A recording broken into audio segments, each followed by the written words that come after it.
Sa Oroqueta, Misamis Occidental, maayong adlaw. This time atong gibisitahan ang barangay office sa bagong napili natong barangay kapitan dinhi sa barangay Poblacion Ono ning Dakbayan sa Oroqueta. 1 week na nahuman gikan sila nakalingkod isip bagong barangay kapitan nga napili dinhi sa barangay Poblacion Ono. Si Kapitana Naneth Merle Bandala Acosta. Aron ato siyang mapangumusta og masusin nato kung unsay mga priority projects nga tutukan sa iyang administrasyon. So una nato madungog ni Kapitana Naneth, ato una siyang hatagag higayon nga makatimbaya usab sa katawhan sa Dakbayan sa Oroqueta, ilabi na sa katawhan dinhi sa barangay Poblacion Ono ning Dakbayan. Okay. Kapitan, maayong adlaw. Maayong adlaw, Ma'am Jo, and sa ato apong mga suking tigpaminaw, tigsunod sa ato ang programa sa Oroqueta Community Channel. Ilabi na no sa ato ang mga lumulupyo sa barangay Poblacion Ono. Okay, sa dili pa nato sugdan ang ato ang mga pangutana, Kapitan. Ako sang ipabot una ang akong pag-congratulate nga ikaw gyud ang nahimong palaran nga nahimong inahan sa atong barangay Poblacion Ono. So salamat kay Ma'am Jo ug salamat sa Ginoo. Iyaha gini tanan. So you say to God be the glory. Okay. Ma'am, nakita nato gaganang buntag busy gyud ang imuhang buhatan, ang imuhang opisinahan. Tugod siguro sa pagplastar pa sa mga bag-ong mga tawo nimo dinhi sa inyong barangay. So, pwede nato ma-share kung unsa gyoy sa inyong mga base sa imong plataporma, unsa gyoy una ninyong tutukan nga mga priority projects o program para sa katawan sa poblasyon ano. Yes, daghang salamat Ma'am Jo, no. So during the campaign ang atong plataporma di gobyerno is gikuha nato sa word nga heart kay even Oroqueta City is the capital of Misamis Occidental. Yes. Ang Poblacion Ono is nasa sentro sa Oroqueta City. So nasa sa heart sa city, no. And with that, diha nato gikuha atong plataporma di gobyerno kaya magsugod ta sa letter H sa health and wellness. Yes. So moto kaganina puno ta kay naatay immunization kaganina about pneumo and flu vaccine, and atong Friday tungod kay naka-attend po ta sa meeting sa mga senior citizens, na-inform nato atong mga senior citizens mo nang ganina gadasok gyud daghan ang nagpa-vaccine tungod kay na information dissemination, no mo nang, and since aside it's a Monday, it's a busy day, so nagkatapok to. So under letter H mo to ang health and wellness. Letter E is education and skills training and sports development. A is agriculture and fisheries. R is the restoration of the environment and spiritual and moral values. And then T is transparency and accountability. Now you mentioned about the unsay amo ang murag ibutang nga priority nga himuon una nga proyekto. Nagsugod tag Monday, nag-take oath ta atong Monday afternoon. Pagkagabi man siguro to nga hingkusog ang ulan. Kaya pagka Tuesday, gihangyo dayon nato nga to ang mga kauban sa konseho, ang 7 ka konsehal nga motuyok mi sa barangay. Okay. Aron makita nato og unsay sitwasyon sa atong barangay. Dito namo nakita nga sa among pag-monitor sa amo lang na istorya, no, mga 411 ka buok ang nakatamak sa tubig. So moto in the afternoon nangayo din ta og tambal sa ato ang City Health Office. Kay usa man sa atong prioridad ang health. Kay to prevent leptospirosis. So in the afternoon adto nga Tuesday pagtuyok nato nakapadala tag sulat sa City Health Office to make it formal, and nag-istorya ta sa atong City Health Officer nga dili pud tanan mahatagan tungod kay limitado pod ang tambal sa atong City Health Office. So ingon siya i-prioritize na lang nato sa kinsa tong naisamad nga mo'y matagaan sa ato ang tamba sa doxy o para sa leptospirosis. So kung wa tay problema ana Doc Aljo, mas malipay ta. So gikuyugan na pod ang atong mga BHWs, kuyog sa taga City Health Office para pag-check and monitor kinsa tong naisamad, and then unsa ang kalawmon sa samad para sila ang makahatag sa sakto nga dosage sa tambal. Kaya na di man ta gusto, ingon pa ni Doc Aljo nga di ta gusto nga ma-overdose or ma-underdose. Ma-explain po og ayo kung kano sa imnon, and then di po pwede kung panalitan buntis or bata. So sila ang maka-explain ni ana. So usa to sa atong mahimo po dayon no after atong usog nga ulan. And nakita nato ang problema sa either drainage nga either clogged ang atong mga canals or nangasira nga mga drainage. Kaya mao man gani last week nagpadala pud ta og sulat sa ato ang district engineers sa DPWH for the highways, and nagpadala pud tag sulat sa atong taga CEO City Engineers Office and taga City Senro for tomorrow para mag consultative meeting magpatan-aw mi og unsa ang nahitabo diri sa poblasyon 1 nganong ingon ana ang nahitabo nga gamay nga ulan or kusog continuous rain mo taas na dayon ang tubig kay makarelate man pud ta ana kay atong Disyembre usaman dito sa balay ni mama nga nalunupan gyud nga waist deep atong Tuesday morning since 4 a.m. naglimas na silang mama og tubig kay nasudlan man pud ang ilang kwarto nabalik man gyapon og ilang kwarto so mo nang usa na nga atong gilantaw nga mahimo na pong prioridad nato sa barangay ang sa drainage and then the canals ug unsa. So tomorrow we will have our consultative meeting with DPWH, with City Enro and the City Engineers Office. So nauna siya sa tanan nga nakahanay siguro Ma'am Nanette gumikan sa sitwasyon nga nakita pod dayon. So ang ang heart ninyong plataforma nakita nato nga holistic ang ang target sa development din sa inyong barangay. So ang siguro may consider nato nga long-term plan ang himo sa drainage or di man na diretso dayon no dayon kinahanglan siya dako nga pundo nakita man nato nga nay nabilin nga mga 4 million or 5 million nga for infrastructure diri sa barangay. So I was asking the Committee on Appropriation ug katong sa ato nga barangay treasurer ug unsa na kay na-approve na biya nila ilang plano for 2024. So katuday kuno nga budget is for the multipurpose hall dire sa likod. Dayonin ko nga dili kay ko keen anang multipurpose hall kay mas gusto nako i-prioritize ang sa drainage. So akong gistorya ang atong Committee on Appropriations ug katong pwede ba nato ma-realign? So pwede. So probably after we will have the consultative meeting tomorrow, makita nato unsay pwede nga mahimo nga ma-realign namo tong budget nila for the multipurpose hall nga ma-change nato sa drainage o sa kanal nga unsay pwede nga mahimo nato. So dito mahimo ang katong na ilang 4 million or 5 million nga sobra atong do dili na kas-atanan pero at least masugdan. Mahinay-hinayan og sugod. So sayo na lang mag-follow up ma'am no kaysa pag-start. Yes.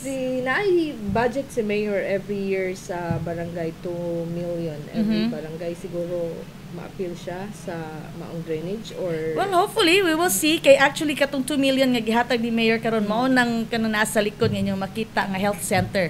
So mao pa na ang phase 1. So wa pa ang ato pa lang og kanang poste. So wa pa na phase 2 ana.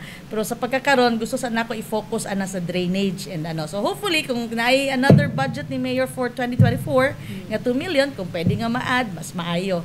Gani if I'm not mistaken ugma pod magpatawag pod si Mayor og meeting with the DPWH and the CEO and Senro. Nauna lang ko kay buntag ko siya hapon. Day usahon na lang ka nato og unsa. We will see kay as a whole sa city ako is sa barangay poblasyon uno. Nga Kapitan, dili ba mura og medyo lisod sa imuha nga part kay nagsalo na lang man ka human na nakahanay na ang ilahang budget for 2024. Yes. Dayon nakita nimo karon nga daghan kaayo ang himuonon nga matagan gusto nimo priority kumpara sa nangahimo na nakahanay na nga mga projects. Unsa kahay mga dako ba pud na siya og katabang nga si Mayor nahimo nimong ban. Dako kayo. Makapangayo ka og saktong dako kayo. Aside nga si Mayor akong bana, tungod pod kay administrasyon ta. Correct. So sayon ta makapangayo sa ato ang gobernador, sa atong congressman ug kaso. Dili na ka magsalig sa kwarta sa barangay. Not necessarily nga dili lang pud ko magsalig. At least matabangan ko. Okay. Naay sa kwarta sa barangay, then I can makakuhit ta. Yor tagay mi ani yor gob tagay mi ani gob. Ano advantage nato. Naka sa administration, then na si Mayor din ha. Yes. makahatag sila. How about sa after ani ma'am, mahatagan man gid ni siya sa kasulbaran, sa hinahinay nga kasulbaran Yes, ng kapit drainage. do inubanan og mga pagampo, Correct. Ma'am Jo. Hindi magita mahimo kon wala diha ang bendisyon sa atong Ginoo.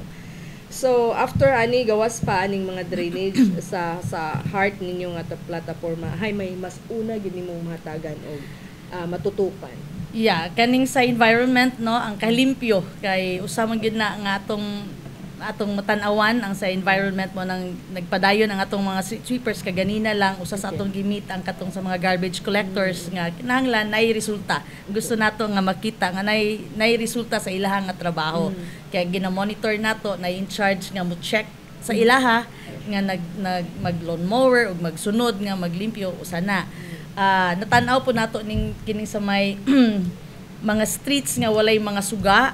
Every now and then ay atong gina-check ug asay mga kulang nga suga kay that is also one way of maintaining the peace and order sa ato nga barangay. Kay kung well lighted ang atong mga streets, ma-avoid ang kanang murag na krimen ano kay mahadlok naman kay landag naman di naman makita naman sila kung magbinuang sila. Kay ato pong gipa-monitor sa atong mga streets nga kulang pa og suga para makapangayo pud ta og dugang pondo or makapangayo tag assistance nga mabutangan og suga ang ato nga mga streets. Ma'am Nanette, mura og gituyo siguro sa kahigayonan kay ikaw man ang City Tourism Council Chairwoman, then ikaw pod maoy nahimong kapitan dinhi sa Poblasyon Ono nga nakita nato ang Poblasyon Ono nahibutang siya sa heart of the city gyud na at banggani mo sa plaza. Sayo na lang sa imuhang part nga mo i-connect ang project sa inyong barangay ug sa imuhang pagka chairwoman sa City Tourism. Dako ba ning challenge nimo sa isip ikaw mo oy inahan, ikaw mo silbing head ana nga mga ubuhatan? Yeah, dako nga challenge but we've got on our side. Okay lang, no? So malipay ta kaya gali when we during the campaign nayusa nga makaya pa ba nako as City Tourism Council Chair and then magkapitan pa pod. Ako na pong gitubag nga kaya gid akong syudad kana pa ng barangay, di ba? Mao nang giterm nato nga nanang delegation. Dili nako kaya kung ako lang. Ingon ako ginang giingon. Dili nako kaya nga ako lang. Kaya na ako'y mga konsehal sa barangay nga mutabang nako. At the same time, kinahanglan po nako ang tabang sa barangay folks, no, nga mutabang para sa pag-deliver sa ana nga mga proyekto. And pag-abot na pud sa tourism, thankful lang pud ta even sa barangay nga ato ang mga kauban sa trabaho very supportive. And kanang cooperative ba? Pareha karon last week kita ang salo sa Pirangat Festival nga food exhibits, no? So wala sila food exhibit sa province, so kita ang musalo dire sa city. So by Friday magsugod na ang atong food bazaar diri sa plaza. Kay supposedly ang schedule na Ma'am Jo, October would be the fiesta, kita may mudala. Pagka November kwaon sa province, pagka December kita na pay musalo. So ang nahitabo karon, kita may musalo sa food bazaar. So mo nang makita ninyo before ko hinganhing istorya sa amin nila Engineer Subong kay ga-set up na sila sa tents. Last Friday na meet na nato atong mga food exhibitors sa city. Mga 31 sila kabuok nga magsugod on Friday. Pero ato sa pong gitanaw kay ingon si Mayor nga day kanang narabay baha or narabay murag bagyo on a Friday or on a weekend. So mosaka na pud ang tubig. So we will wait and see and inubanan sa pagampo kung if ever dili madayon kay naano poy bagyo, maybe i-move nato on the 20th Monday nga basta kay masugdan pud nato ang So ing ana lang no sayon ang atong pagpadala tungod kay sa when it comes to tourism projects kay at least nakalinya naman na tanan and thankful ta nga atong kauban sa trabaho is very supportive sa ato ang trabaho. If ever nga ma-open na siya tomorrow, ma'am, diretso na siya hangtod sa not tomorrow, Friday. Yes, supposedly December. Supposedly 17 to 30 is the Pirangat Festival. And then our Christmas lighting is on December 7. Supposedly December 8, na-move na po nato December 7, kaya ni-finalize ta kay naay mga conflicts. Gusto ta nato guwan pero di pod makaya, di pod maabot. So December 7 ang ato ang start. So na siguro 1 week pero ang mahitabuan na gatuo mi Ma'am Jo nga madire-diretso na gid na. Taman December or January. So daghan kayo siyang nakahanay nga mga activity o mga Yes. pareha karon ang trade for fair, Food bazaar. It's food bazaar. We invited the other municipalities but dili mi sure ug maka-join sila. Pero Kining 31 dili lang taga sa Oroqueta lang. Okay. Pero nanay hing signify nga dili taga Oroqueta nga mo join. Napoy naka wait list. So mo nang gi-set up nato karon dito aron makita tanan og pila nga available nga tents and then we can finalize kay hing signify naman ang Chowking. Hing signify na ang katong NS Pasalubong nga dili taga Oroqueta ang ano ba lugar, not from the food bazaar na to nga grupo sa Oroqueta. So naay mga outsiders. Kung magdawat outsiders nga mga food exhibitor, ma'am, makaya ba sa atong City Plaza? Kasi Mao nang nag-set og deadline, ma'am, nga pila ka buok ang mo join. Okay. Kaya karon actually karon 5 PM ang deadline sa katong ay mga requirements nga ilang i-submit para maka-finalize ta and maka-move ta atong naka-waitlist nga moy atong ipuli. Okay. So kung kaya di na punta maka og sobra din kulang natong tent. So mo nang nag-set ta og deadline kung kanus Hataman number sa mga food exhibitor ang makaya nga i-accommodate. We have 31 tents plus 6 times 2 or times 4. Gitan-aw na to ang setup, ma'am, nga katong dagko kung mabutang siya sa to nga times 4 siya imbis times 2. So if we have 6 nga times or 4 times 4, that's 16. So 31 plus 16 if ever. So mga 47. Ma'am, mo sibog ta sa atohang peace and order sa ni mo pag-assist sa ang aron mapatunhay ang atong peace and order din sa ato ang dakbayan, especially sa imuhang dakbayan or sa barangay. I'll start with the barangay. Sa Kaganinang buntag gi-meet nato ato ang mga barangay tanods, gitagaan nato sila og kanang schedules nga kanang sila tanan makatrabaho. Dili ingon nga sila tanan magkuyog pero ang patray maka-duty, ang uban wala. So atong giusob na nga sistema nga by group na sila every day para shifting para Monday to Sunday naagid sila, no? So that's one way nga ato ang gi-change sa ilaha nga pamaagi sa ilang naandan. Actually daghan tag giusob. Okay. Kaya murag nabaguhan sila. Ko nga hingani natong pangbuhaton. Magtinabangay na ta. So para ra man punis poblasyon uno. Lisod ba, ma'am, ang pag muraog silbing hing puli ka sa usa ka naanda na nila nga mga routing sa ilang Actually, dili raman siguro lisod kung ato lang napasabot og tarong. Okay. Kung ato lang napaistorya nila ag napasabot and nasabtan man nila. And mo nang mingon ko from the very start nga thankful ta ng atong mga tao is very cooperative. And kung ma-explainan lang og tarong, makasabot sila. So walay problema kumbaga. Kung namang gali na ay mga dili magkasinabot like ganina, natay giingon nga let's meet halfway. Compromise. Dili mo pwede ani, then kini sa sunod basi pwede ni nato nga mahimo. Like for example anang na mga complaints nga sila ra ang mapirmi og duty nga nung uban dili inapoy na yung trabaho. O sige, meet halfway ta. Let's compromise. And at least nagkasinabot nga mag-meet halfway ta. Sa pagpasabot lang siguro, Ma'am Jo. Wala may problema basta kay open-minded lang pud ang matag-usa. Yes. And always good na namong sugdan og tapuson ang meeting with the pagampo. Correct. Para malamdagan kanunay og matandog ang ilang mga kasing-kasing.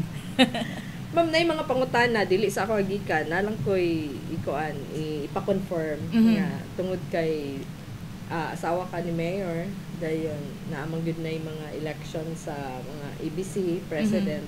Posible ba daw nga automatic ikaw na ang mahimong ABC president? Dili na automatic, Ma'am Jo, kay eleksyonon pa man. Mao gani. Di ba? Kung tugutan sa higayon nga mapili o ma-elected, everything to the Lord. Kung unsa ihatag sa Ginoo atong dawatan. Expect na sila nga mura na murag i-automatic na nga eleksyonon gyapon.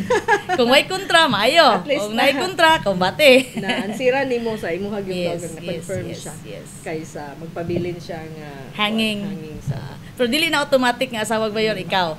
Kay giagi gyapon nato nag-eleksyon. Okay. At least nahatagan siya og katinawan.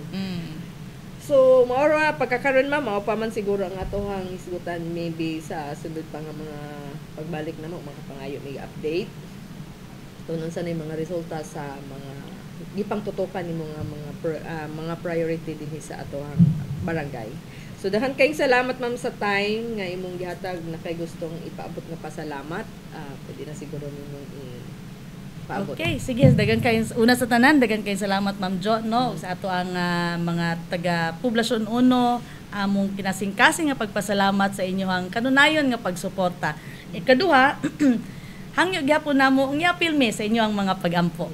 Nga kami sa kanunay mahatagan og maayong panglawas, kay lawas ra may atong puhunan sa atong pagpanarbaho. And ikaduha, kami sa kanunay mahatagan og wisdom og giya sa kahitasan. Nga ang tanan namo nga mahimong desisyon or plano para sa barangay is subay gyud sa iyahang kabubuton. Kay again, usa sa ako ginang gi-share Ma'am Jo no nga ang usa sa akong paborito nga bersikulo sa Biblia is kanang makita sa Proverbs 19:21 nga giingon, "Many are the plans in a man's heart, but it is the Lord's purpose that will prevail." So kung magsaysaon nimong plano, kung dili na nahisubay sa plano sa Ginoo, dili gina niya ihatag. Pero kung kana pinalang with a blessing na sa Ginoo, iya ginang ihatag. So maskin pag unsa na kalisod, pero kung nabutang na sa plano sa Ginoo nga diha kay butang, iya ginang ihatag. Walay lain nga makababag ni ana. So again, among kinasing-kasing nga pagpasalamat and in return kami pod magpadayon sa pagampo para sa atong barangay, para sa atong dakbayan ug labi na sa atong probinsya. Ilabi na sa mga panghitabo karon nga wala nato na ganahan no nga ang programa or ang vision ni Gov is for the 5 M's nga ano ni Gov nga ang misamis nun magpuyong malinawon, malipayon og malambuon. So hopefully masulbad na ning mga problema sa atong peace and order and ato yung ikanunay og iampo no ang ato ang mga lideres ug kanang matagan ta og kalinaw sa ato ang syudad ug ato ang city and at the same time sa ato ang barangay. So again, among kinasing-kasing nga pasalamat ug maginampo ay ta sa kanunay kay iyaha maginitanan. So again, daghang salamat ug aning higayon inyong gihatag kanamo pasaylua nga ganinang buntag na busy na puno. Kita man ninyo sa kadaghan ng tawo pero ato pong kalipay no atong kalipay nga nag-abi-abi sa ato ang mga katawhan sa Poblasyon 1 nga ninganhi sila para sa pag atong mga serbisyo sa ato ang immunization. Sad ko gamay sa tarpaulin nga nagabasa nako sa imong nga office nga ang katawhan mo'y naghatag ato by voting you means we are raise our voice as the chorus of your optimistic platforms. Yes, gikan to sa ato ang mga tanod, mga BHWs and purok leaders. Ilatong on our first day of work na ilatong gi-surprise ma'am. Gihatagan lang tarpaulin and a bouquet of roses and mo nang maingon gid ko nga on my first day of work, my heart is full. Love begets love. Yes. Kung aduna gyud gugma sa imong pagserbisyo, in return higugmaon pud ka sa imong katawhan. Kana ra. Salig sad sila sa imong siguro gipakita sad nga kaayo nila ma'am. Salamat sa Ginoo gitanan. Thank you so much ma'am. Oh, God bless. Thank you very much. Thank you very much ma'am.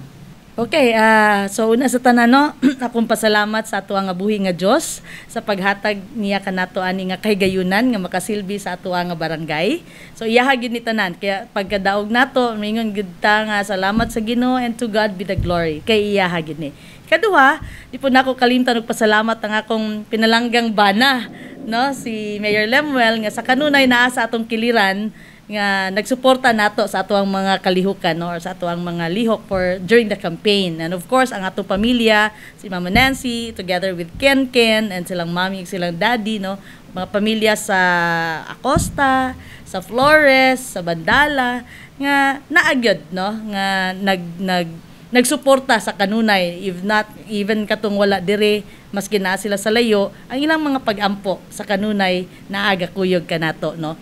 So ikatulo atong pasalamat sa ato ang mga workers sa ato ang mga tigdadapig nga lunod patay gyud nga hinglihok para nato no kay kun dili pa pud tungod nila di man pud nato makabot ang atong kadaugan makabubuho nga kadaugan I would say kay kita man tanan sa slate ang nakadaog ang atong 7 ka konsehales sa barangay mo'y nakadaog sa SK chairman nakadaog pod ang atong SK and together with his 6 councilors nalay isa nga nawala but then nevertheless basically straight ta sa ato ang barangay nga nakadaog for that. And of course, dili nato kalimtan pagpasalamat atong pinalangga nga gobernador, no? Si Governor Henry S. Waminal sa iyahag yung suporta sa kanunay nga naggiya pod kanato kay every now and then, Ma'am Jo, magkaistorya magita ni Governor, and pirmi gid na siya nga gahatag nato og encouragement and support nga hinganion nato, and dili angay mabalaka tungod kay naata sa administrasyon. So mo nay nakahatag pud nato og assurance nga mahimo makaya nato. Basta lang lagi, Ma'am Jo, na ay panaghiusa, no? Sayon nato nga makabot ang atong mga pangandoy. So again, daghan kayong salamat, Governor Henry, ingon man ang imuang pamilya, si Madam Aya, and the rest, Congressman Ando, Mayor Indy, and your daughter. Daghan gid kaayong salamat kaninyong tanan. And atong mga katawhan sa Poblasyon 1, daghan kayong salamat sa inyong nga pagsalig, sa inyong nga suporta, nga inyong gihatag sa amuang nga grupo. Kay again, dili ni namo mahimo kung wala pud ang inyong nga suporta. So from the bottom of our hearts, amo kinasing-kasing gyud nga pagpasalamat kaninyong tanan.